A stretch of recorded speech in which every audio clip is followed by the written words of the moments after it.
Hello friends, आज हम super node के कॉन्सेप्ट को समझते हैं। उसके लिए अपन ने एग्जाम्पल के रूप में एक क्वेश्चन लिया है। इस क्वेश्चन को नोडल एनालिसिस से करने की कोशिश करते हैं और फिर देखते हैं कि सुपर नोड की आवश्यकता कहाँ है। स्टार्ट करते हैं नोडल से इस क्वेश्चन को सोल्व करना। सबसे पहले प्रिंसिपल नोड आइडेंटिफाई करेंगे। प्रिंसिपल नोड वो नोड होते हैं जहाँ पर दो से अधिक ब्रांचें आकर मिलती हों। जैसे ये देखो, यहाँ सिर्फ दो ब्रांचें मिली हैं इसलिए ये सिंपल नोड कहलाएगा। यहाँ तीन ब्रांचें मिली हैं इसलिए ये प्रिंसिपल नोड है, ये भी प्रिंसिपल नोड है, ये प्रिंसिपल नोड है और ये भी प्रिंसिपल नोड है। तो यहाँ चार प्रिंसिपल नोड हैं। जो बॉटम का एक प्रिंसिपल नोड होता है उसको अपन रेफरेंस नोड मान लेते हैं और उसको ग्राउंड कर देते हैं। उसका वोल्टेज हो जाता है 0 वोल्ट।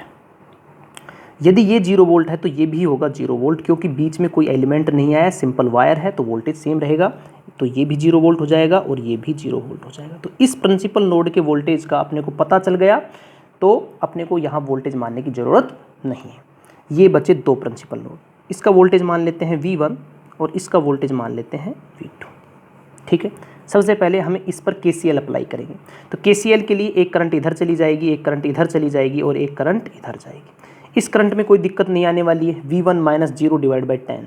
इस करंट में कोई दिक्कत नहीं आने वाली है क्योंकि V1 - 4 / 10। -4 कैसे होगा? देखो ये 0 है, नीचे से ऊपर की तरफ जा रहे हैं हम, यहाँ माइनस साइन आया, ऊपर प्लस साइन आया है, तो 0 लास्ट साइन लेते हैं, प्लस का है, 0 + 4, तो ये वोल्टेज हो गया 4। तो V1 - 4 / 10 हो जाएगा, कोई दिक्कत नहीं है। लेकिन यहाँ करंट देखो, V1 - V2 / वाट, रजिस्टेंस तो है ही नहीं, और I = क्या होता है? V/R। R का हमें पता नहीं है तो करंट कैसे निकालें? करंट का हमें नहीं पता। यहाँ कॉन्सेप्ट आता है सुपर नोड का। अब हम थोड़ी सी चालाकी करेंगे और क्या करेंगे, इन दोनों नोडों को एक नोड बना देंगे। ये नोड दोनों मिला के क्या बन गया? एक कंप्लीट नोड हो गया और इसको बोल देते हैं सुपर नोड। अब हमें क्या देखना है कि इस बड़े वाले जो सुपर नोड से कितनी ब्रांचें आउट गोइंग हैं। देखो ध्यान से, एक ब्रांच, दो ब्रांच, तीन ब्रांच और चार। इस सुपर नोड से चार ब्रांचें जुड़ी हुई हैं। चारों ब्रांचों में आउट गोइंग करंट मान लो, नाम दे दो I1, I2, I3 और I4। अब इस सुपर नोड पर KCL अप्लाई कर दो। KCL अप्लाई करो तो KCL के अकॉर्डिंग किसी भी नोड से बाहर निकलने वाली करंट का योग उसकी अंदर आने वाली करंट के योग के बराबर होता है। Out going current = incoming current. तो आउट गोइंग कितनी है? I1 + I2 + I3 + I4 बराबर आने वाली करंट कितनी है? 0। कोई करंट अंदर नहीं आ रही। अब वैल्यू में लिखना स्टार्ट कर दो। I1 की वैल्यू क्या होगी? देखो, करंट सोर्स दिया हुआ है डायरेक्ट और करंट आ रही अंदर की तरफ, हमने माननी है बाहर की तरफ। ठीक है, तो करंट को लिख देंगे नेगेटिव साइन के साथ, तो -3 एम्पियर। डायरेक्ट करंट की वैल्यू दी हुई है इसलिए -3 लिख दिया। प्लस I2 की वैल्यू देखो, ये वाली करंट, तो इस पॉइंट का वोल्टेज हमें पता है V2 - 0 / 10। V2 - 0 / 10 प्लस I3 देखो, ये वाली करंट V1 - 0 / 10, तो V1 - 0 / 10 प्लस I4 की वैल्यू देखो, ये वाली करंट V1 - 4 / 10, V1 - 4 / 10, तो = क्या हो गया? 0।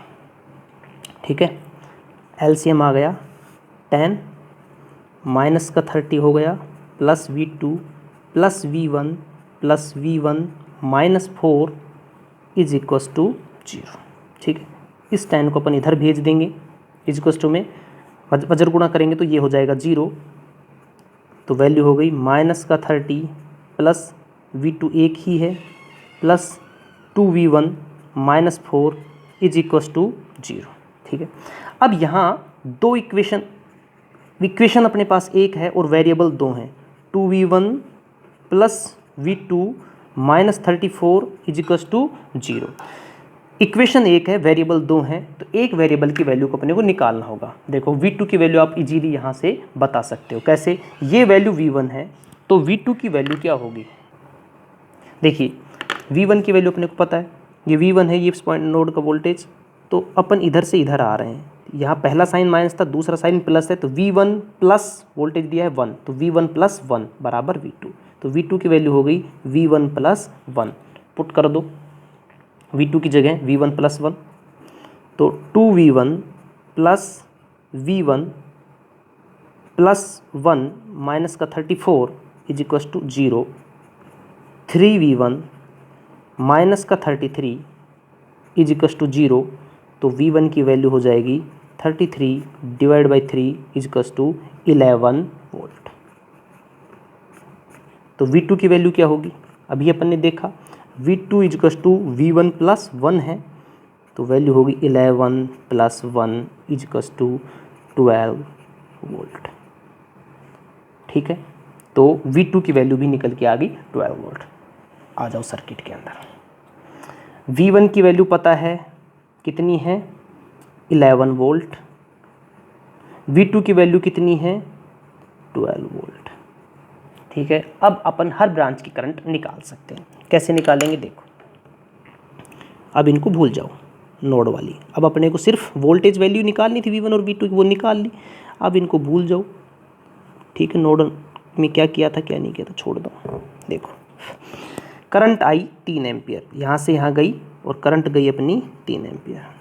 ठीक है, यहाँ पर 3 एम्पियर पहुँची, 2 रास्ते हैं, कुछ करंट इधर जाएगी कुछ करंट इधर जाएगी। पहले ये बताओ इस ब्रांच में करंट कितनी जाएगी। यहाँ वोल्टेज कितना है 12 वोल्ट, यहाँ कितना है 0, तो 12 माइनस 0 डिवाइड बाई 10, तो 12 डिवाइड बाई 10, तो वैल्यू होगी 1.2 एम्पियर, 1.2। तो इसमें करंट गई 1.2 एम्पियर। 3 में से 1.2 इधर चली गई, तो बताओ इस साइड में कितनी जाएगी, 1.8 एम्पियर। बहुत सही, इस ब्रांच की करंट निकालनी थी, निकल गई। यहाँ पर हम पहुँचे, करंट आई अपनी 1.8, सेम यही ना, 1.8 एम्पियर। ठीक, इस ब्रांच में करंट कितनी जा रही है देखो, यहाँ वोल्टेज कितना है 11 वोल्ट, ये कितना है 0, तो 11 माइनस 0 डिवाइड बाई 10, तो 11 बाई 10 करेंगे तो 1.1, तो इधर करंट चली गई 1.1। आ कितनी रही थी 1.8, 1.1 इधर चली गई, तो इधर कितनी बची 0.7 एम्पियर। हर ब्रांच में हमें करंट पता है। देखो इधर से आई 3 एम्पियर, इधर निकल गई 1.2 एम्पियर, इधर कितनी गई 1.8, दोनों को ऐड करो, जाने वाली करंट बराबर आने वाली करंट हो गई। 1.8 यहाँ आई, यहाँ से 2 ब्रांचें निकली हैं, तो 1.8 बराबर इन दोनों का सम करके देखो 1.1 प्लस 0.7, 1.8 की इक्वली आ रही है, तो इस पूरी ब्रांच में करंट आएगी 0.7। इस तरीके से सिर्फ एक इक्वेशन से अपन ने यहाँ सिर्फ एक इक्वेशन लिखी है। ठीक है, और V2 की वैल्यू निकाला तो बहुत आसान था। V1 की टर्म्स में V1 ये है, ये बीच में एक वोल्टेज सोर्स आया है, पहले माइनस आया बाद में प्लस, तो प्लस साइन लेंगे, V1 प्लस वोल्टेज है 1 वोल्ट, तो V1 प्लस 1 बराबर V2। ये तो बहुत सिंपल था कि यहाँ V2 की वैल्यू रखनी थी अपने को, सिंपल V2 की जगह रख दिया था अपन ने V1 प्लस 1, एक इक्वेशन लिखी, आंसर आ गया। अदरवाइज इसको नोडल एनालिसिस से करते इससे दुगना टाइम लगता। तो ये कॉन्सेप्ट है सुपर नोड। एक क्वेश्चन और सोल्व करते हैं, बिल्कुल क्लियर हो जाएगा कॉन्सेप्ट। तो देखते हैं सेकंड एग्जांपल। क्वेश्चन को नोडल एनालिसिस से सोल्व करने की कोशिश करेंगे। इस करंट आई की वैल्यू बतानी है। प्रिंसिपल नोड आइडेंटिफाई करो। एक ये नोड हो गया, 3 ब्रांचें मिली हैं, एक ये नोड हो गया, 3 ब्रांचें मिली हैं, और एक ये नोड हो गया। इसको तो रेफरेंस नोड मान लेते हैं और ग्राउंड कर देते हैं। वोल्टेज हो गया 0 वोल्ट, तो ये भी हो गया 0 वोल्ट और ये भी हो गया 0 वोल्ट। ठीक है, इसका वोल्टेज मान लेते हैं V1 और इसका वोल्टेज मान लो आप V2। दिक्कत इस ब्रांच में नहीं आने वाली, करंट है V1 माइनस 0 डिवाइड बाई 10, आ गई, कोई दिक्कत नहीं। यहाँ तो करंट डायरेक्ट आ ही रही है, यहाँ भी कोई दिक्कत नहीं आएगी। लेकिन इस ब्रांच में करंट कितनी जाएगी, V1 minus V2 divide by what. यहाँ रजिस्टेंस की वैल्यू दी नहीं है, तो रजिस्टेंस की वैल्यू जब तक नहीं देंगे तब तक करंट की वैल्यू नहीं निकाल सकते। आई इक्वल होता है V/R। वोल्टेज तो पता है लेकिन रजिस्टेंस पता ही नहीं है कितना है, तो रजिस्टेंस का जब पता नहीं है अपन ये नहीं कह सकते कि रजिस्टेंस 0 है। ठीक है, ये शॉर्ट सर्किट नहीं है। शॉर्ट सर्किट तब होता जब ये वोल्टेज सोर्स भी यहाँ नहीं होता। ठीक है, तो ये शॉर्ट सर्किट की कंडीशन नहीं है। ठीक है, तो अब इसके अंदर करंट निकालना मुश्किल है। क्या करो, करंट मान लो आई, फिर इसको नोडल से सोल्व करो, बहुत लेंथी प्रोसेस हो जाएगा। अपन यूज करेंगे सुपर नोड का। क्या करेंगे, इन दोनों पॉइंटों को एक ही नोड मान लो और उसका नाम दे दिया अपन ने सुपर नोड। ये एक नोड बन गया, जो मैंने ये बनाया ये एक कंप्लीट नोड हो गया। अब अपने को क्या करना है, इस नोड से कितनी ब्रांचें कनेक्ट हैं, हर ब्रांच के अंदर करंट मान लो। ठीक है, ये लो, ये ब्रांच कनेक्ट है और आउटगोइंग माननी है, नोडल के अंदर आउटगोइंग ही मानते हैं करंट। ये I1 हो गई, इसके अंदर हमने मान ली I2, इसमें मान ली I3, इस ब्रांच में मान ली I4 और इस ब्रांच में मान ली I5। जितने भी ब्रांचें कनेक्ट है सब के अंदर आउटगोइंग बाहर की तरफ निकलते हुए करंट मान लो। अब इस सुपर नोड पर KCL अप्लाई कर दो। KCL अप्लाई करो तो KCL के अकॉर्डिंग नोड से आउटगोइंग करंट बराबर इनकमिंग करंट। आउटगोइंग कितनी है, I1 plus I2 plus I3 plus I4 and plus I5। 5 current है, 1 2 3 4 और 5 इज इक्वस टू 0। ठीक है, आंख बंद करके काम करना है, हमें नहीं सोचना है कि यही करंट वापस आ जाएगी, ऐसा कुछ नहीं सोचना है हमें। हमें आंख बंद करके देखना है कि सुपर नोड से कितनी ब्रांचें जुड़ी हुई हैं।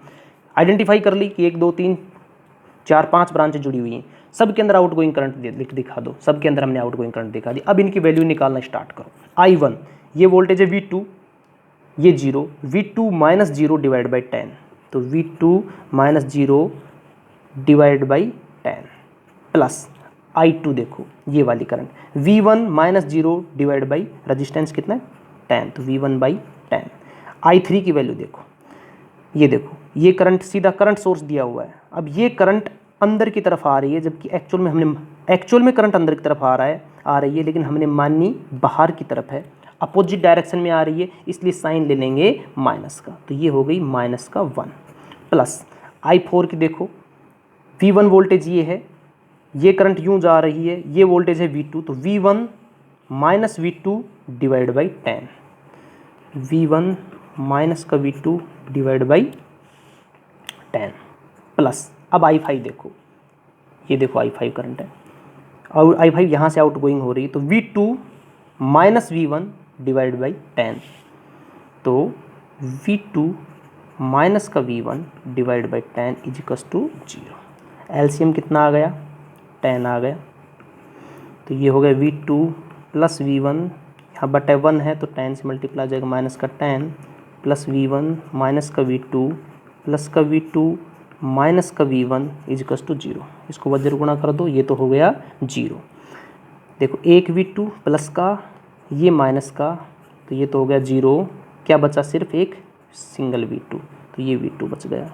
V1 देखो, एक प्लस का V2, एक प्लस का V2 और एक माइनस का, एक माइनस के से एक माइनस का हटा दो, सिर्फ एक प्लस का बचा, तो ये हो गया V1 प्लस V2, इस V2 को V1 को ले लिया और इस V2 को ले लिया, ओके, माइनस का 10 इज इक्वस टू 0। अब यहाँ से हमें V2 की वैल्यू को निकालना पड़ेगा।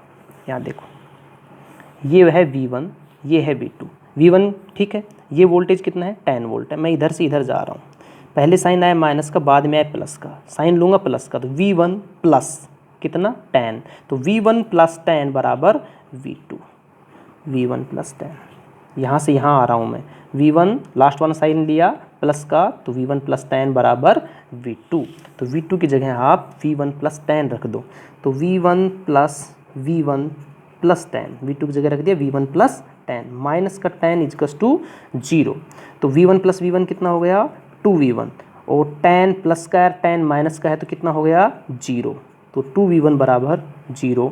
तो यहाँ से देखो V1 की वैल्यू कितनी आ गई 0 वोल्ट, V1 की वैल्यू 0 आ गई।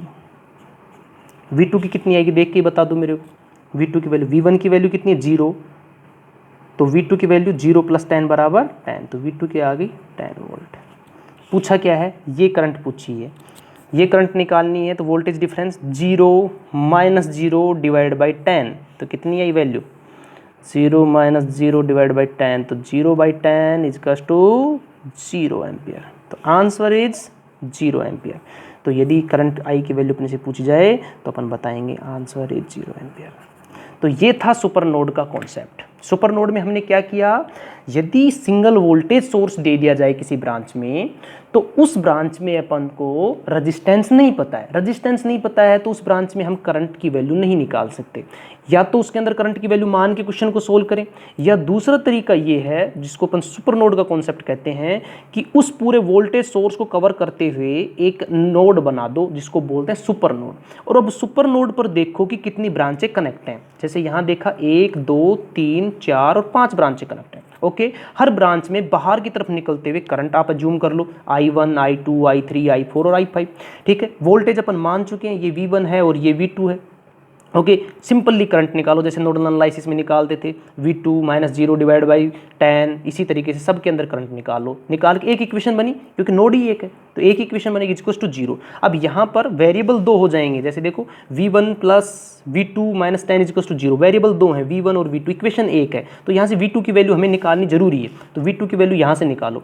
V1 ठीक है, ये बीच में वोल्टेज सोर्स दिया हुआ है, लास्ट साइन लेना है अपने को, V1 में 10 ऐड करना है, सब्ट्रैक्ट करना है, यही तो प्रॉब्लम होती है। तो ये देखो कि लास्ट साइन क्या है, प्लस का है, तो ऐड करना है, तो V1 + 10 बराबर V2, तो V2 की जगह लिख दो V1 + 10 और क्वेश्चन को सोल्व कर दो। तो ये था सिंपल कॉन्सेप्ट सुपर नोड का। तो इस टाइप के बहुत सारे क्वेश्चनों के साथ अपन नेक्स्ट लेक्चर में मिलेंगे जिसमें अपन बहुत सारे ऑब्जेक्टिव क्वेश्चन सोल्व करने वाले हैं।